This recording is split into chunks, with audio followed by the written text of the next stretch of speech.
Highways. మొన్న Trump పదే పదే ఒక మాట అన్నాడు. పాకిస్తాను భారతదేశం మధ్య యుద్ధం జరగకపోతే నేనే ఆపా, భారతదేశం పాకిస్తాన్ మధ్య న్యూక్లియర్ వార్ జరగకపోతే నేనే ఆపా. దాంతో ఈ కాంగ్రెస్లో మిగతా వాళ్ళు వచ్చేసి ట్రంప్ చెప్తే ఆపారా ఎందుకలా అని చెప్పేసి, అంటే ట్రంపా మోడీని దేశం ప్రధాని అని చెప్పేసి కంపు చేశారు వీళ్ళు. దాన్ని మన జయశంకర్ చెప్పాడు, వాళ్ళు వీళ్ళు చెప్తే కాదురా బాబు, డైరెక్టర్ జనరల్ ఆఫ్ ఆర్మీకి సంబంధించి డీజీసీ అయినా director general of civil army something లేదట, నా పేరు కరెక్ట్గా గుర్తుట్లే, కానీ ఆర్మీ వింగ్కి సంబంధించినటువంటి వాళ్ళే అప్రోచ్ అయ్యారు మన వాళ్ళని హాట్ లైన్లో. దెన్ డిస్కషన్స్ నడిచి అప్పుడు యుద్ధం ఆపాం. ఇక ఆ తర్వాత ఆపరేషన్ సింధూర్ అన్న విషయం మీ అందరికీ తెలిసిందే, దానికి పాజ్ ఇచ్చామన్న విషయం కూడా తెలిసింది చెప్పేసి క్లారిటీ ఇచ్చేయమనంటే, యుద్ధం ఆపే అంటున్న ట్రంప్ ఆ సమయంలో అమెరికాలోనే ఉన్నాడు.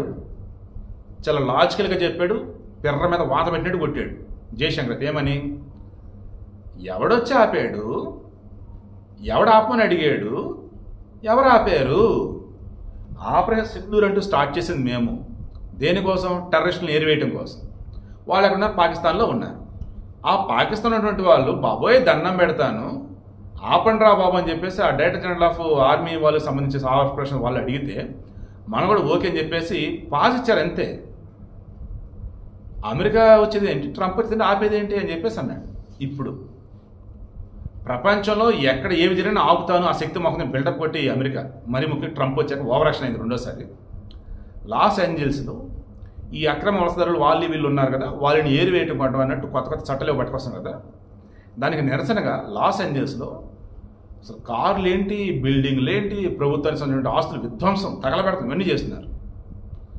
దాంతో ఏకంగా నేషనల్ గార్డ్స్ని దింపాడు. అలా దించాలంటే లాస్ ఏంజల్స్ వచ్చేసి కాలిఫోర్నియాలో ఒక సిటీ, కాలిఫోర్నియా గవర్నర్ పర్మిషన్ ఉండాలంట, పర్మిషన్ లేకుండా అలా దించకూడదంట. Even Los Angeles mayor permission కూడా ఉండాలి, అది కూడా లేదు అక్కడ. దాంతో వాళ్ళేమో డెమోక్రటిక్ పార్టీ, ఏదైనా రిపబ్లికన్ పార్టీ ట్రంప్, వాళ్ళు ఎదురు తిరుగుతూ ఉన్నారు. మన దగ్గర వచ్చేసి కేంద్ర రాష్ట్రం అన్నప్పుడు సమాఖ్య, ఓకే వాళ్ళకి అలాగే ఉంటుంది. బట్ అక్కడ స్టేట్కి సెపరేట్ రూల్స్ ఉంటాయి, సెపరేట్ కోర్టులు ఉంటాయి, వాళ్ళకి చాలా పవర్స్ ఉన్నాయి స్టేట్స్కి. అక్కడ యునైటెడ్ స్టేట్స్ ఆఫ్ అమెరికా కదా, మొత్తం 50 రాష్ట్రాలు, ఒక్కొక్క రాష్ట్రం మళ్ళీ ఒక్కొక్క చట్టాలు ఒక్కొక్క పవర్స్ ఉంటూ ఉంటాయి వాళ్ళకి. దెన్ వాళ్ళు అసలు ఒప్పుకోవట్లా. అంటే ఆ దేశంలో ఉన్నటువంటి ఒక రాష్ట్రంలో ఉన్నటువంటి వాళ్ళ చేత అనిపించుకున్నాడు ఈ ట్రంప్. ఆ దేశంలో అల్లరి చూసినటువంటి సంఘ విద్రోహ శక్తులు కావచ్చు, వలసదారులు కావచ్చు, అక్రమ వలసదారులు కావచ్చు, వాళ్ళ కంట్రోల్ చేయలేక నానా రకాల ఇబ్బందులు పడుతూ ఇక నేషనల్ గార్డ్స్ దించాడు. వీళ్ళు సరిపోక మరలా 700 మంది మెరైన్స్ని దించాడు.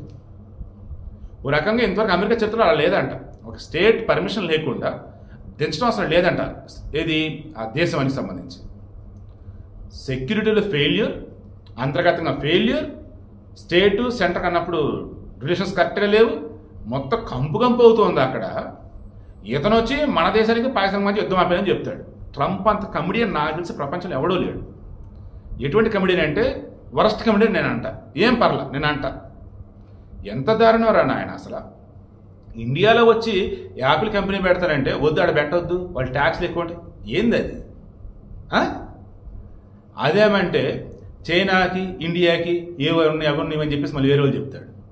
ఇవి చెప్పుకుంటూ పోతే ఒక దేశానికి ప్రెసిడెంట్ విషయం మర్చిపోయి ఒక బిజినెస్ మ్యాన్ లాగా, ఒక బ్రోకర్ లాగా, ఒక ఏజెంట్ లాగా బిహేవ్ చేస్తున్నాడు ఈ మనిషి అయితే.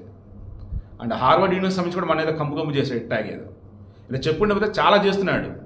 అమెరికా ఫస్ట్ ఓకే కరెక్టే, కానీ ఇంత వరస్ట్ అయితే అట్ట. అమెరికా ఫస్ట్ అని చెప్పేసి వరస్ట్గా బిహేవ్ చేసుకుంటా పోతే వస్తారు కదా జనాలు. సో వీడియో కండిషన్ మీకు అర్థమైందా? మన దగ్గర పాలు ఉంటాడు,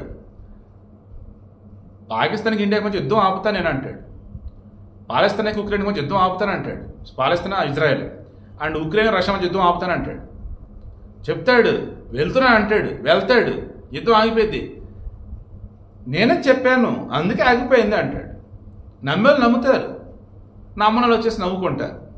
ఇప్పుడు ఈ ట్రంప్ విషయంలో చూస్తే చాలామందికి అర్థమవుతుంది అదే, పేరుకే బడాయిరా బాబు ఈ అమెరికా, ఇంటర్నల్గా వాళ్ళ దేశంలో కూడా అల్లర్లని వాళ్ళు ఆపుకోలేకపోతున్నారు, ఎబ్బే అని అంటున్నారు. నేను అదే అంటున్నాను, ముందు మీది కడుక్కోండి, ముందు మీది తుడుచుకోండి, పద్ధతిగా ఉంటూ మేము ధర్మాన్ని ఫాలో అవుతూ ఏంటి మా మీద తిరగబడ్డోడికి తిరగబడతా కాదు, మా మీద ఎదురు దాని చెప్పాలి, మా మీద కుట్రబండి మా మీదకి రాబోయిన వాడికి ఎలా బుద్ధి చెప్పాలంటే మాకు తెలుసు, మేము అదే చేసాం.